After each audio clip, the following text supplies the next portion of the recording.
Professeur Cotin, bonjour. Bonjour. Vous êtes professeur de cardiologie au CHU de Dijon, cardiologie interventionnelle notamment, et vous intéressez donc au problème des anti-agrégants plaquettaires dans les suites de syndrome coronaire aigu, mais pas que, et en particulier chez les patients qui ont des fibrillations auriculaires.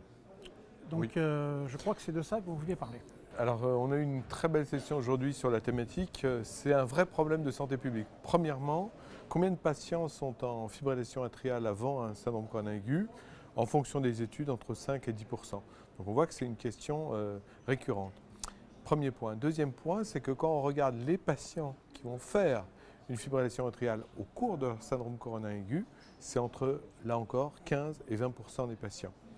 Donc on s'aperçoit qu'il y a déjà la population des patients qui étaient en ACFA et traités normalement, plus les patients qui vont faire une fibrillation atriale au cours de leur syndrome coronaire aigu.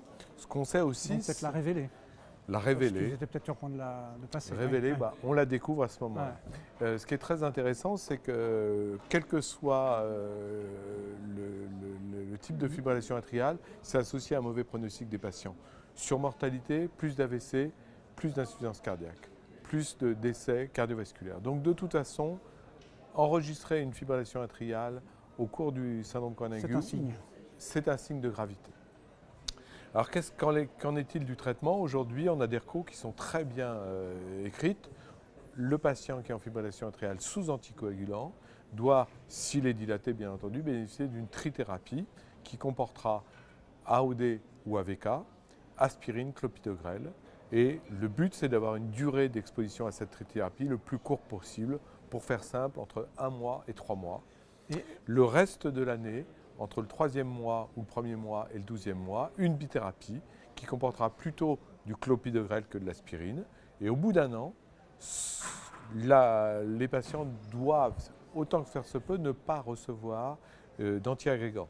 Et ça, c'est un élément qui est nouveau. Sauf les patients qui ont déjà thrombosé un stent, les patients qui ont des stents actifs de première génération ou les patients qui ont un réseau coronaire très altéré, chez qui on sait qu'il va y avoir un bénéfice de maintenir une faible dose d'antiagrégants. donc c'est tailor-made antithrombotique. Yes. Et les nouveautés, alors ça c'était jusqu'à il y a quelques mois, c'est On parle de l'étude. l'ESC là. Voilà, on parle de l'ESC et surtout de l'AHA. Comme vous le savez, il y a eu la publication de Pioneer. Pioneer a changé la donne puisqu'on se retrouve maintenant avec la place des AOD et une monothérapie.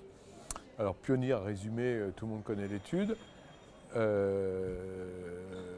un AOD associé à du clopidogrel versus une stratégie trithérapie qui a été calibrée avec les nouvelles recommandations 1 mois, 3 mois ou 6 mois. Donc aujourd'hui, est-ce qu'il faudra appliquer la stratégie Pioneer-like ou la stratégie classique ESC? C'est un vrai débat.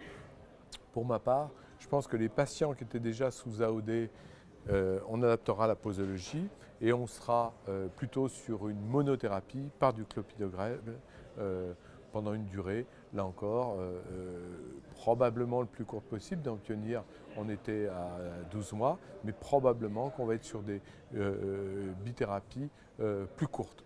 Ce qui est aussi intéressant, c'est que les nouveaux antiagrégants, type prasugrel ou ticagrelor, aujourd'hui, il n'y a pas d'études sur ce problème spécifique de l'association warfarine ou AOD, mais on sait que les études sont en cours. Donc on voit qu'on est sur une logique qui est en train de changer, raccourcir les associations anticoagulants, antiagrégants, et peut-être que le grand challenge, ça va être les nouvelles molécules AOD et nouveaux P2Y12. On sait tous que abréger un traitement efficace comme ça, c'est une décision qui est très difficile pour le médecin. Est-ce que présenté comme ça paraît très simple? Est-ce qu'en pratique clinique quotidienne, ça se transpose facilement pour les médecins cliniciens? Je crois que c'est la force de Pioneer. Alors pour les auditeurs, je vous rappelle que WORST, qui est comme l'étude de la trithérapie, c'était on maintient le traitement pendant 12 mois. On a vu l'échec, un sur-risque hémorragique. Alors que dans Pioneer, l'idée des designers de l'étude, ça avait été de dire au moment de l'angioplastie, les collègues décident, et c'était bien au moment de l'angioplastie, 1 mois, 3 mois, 6 mois de bithérapie. Ce qui facilite sans doute les relations Voilà. avec le patient en Voilà. lui disant, ben voilà, vous y avez Le droit. message est, Il est préparé, et oui. quand on regarde les résultats, dans tous les bras, les résultats sont comparables en faveur du rivaroxaban et du clopidogrel par rapport à l'étrithérapie, même si elles ont été raccourcies. Donc on voit clairement que l'enjeu de la durée à la question posée de la bithérapie ou de la trithérapie, ben c'est au moment de l'angioplastie, c'est l'angioplasticien qui doit donner des instructions puisque c'est pionnier-like. Un petit coup d'œil vers le futur. Vous avez évoqué les données qui manquent avec les nouveaux anti-agrégants, Ouais. ticagrelor, prasugrel.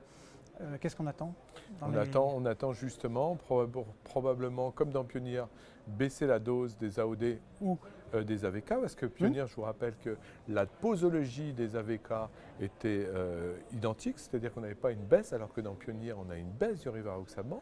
Les patients qui étaient sur une indication de 20 étaient mis à 15 mg, donc est-ce qu'il faut adapter les doses? C'est une première question. Et deuxièmement, est-ce qu'on fait mieux sur des bithérapies avec les nouveaux P2Y12?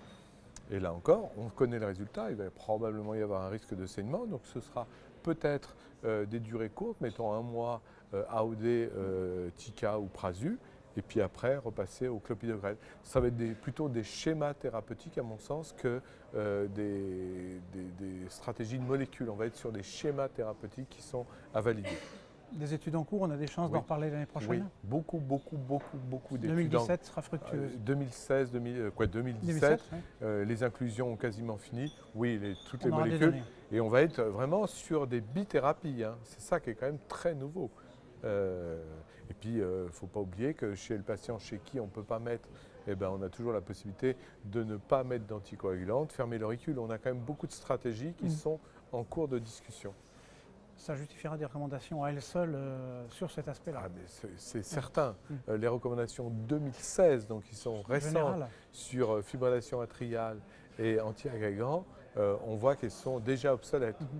Là encore, c'est à mon sens la difficulté, ça va être de rentrer dans le schéma.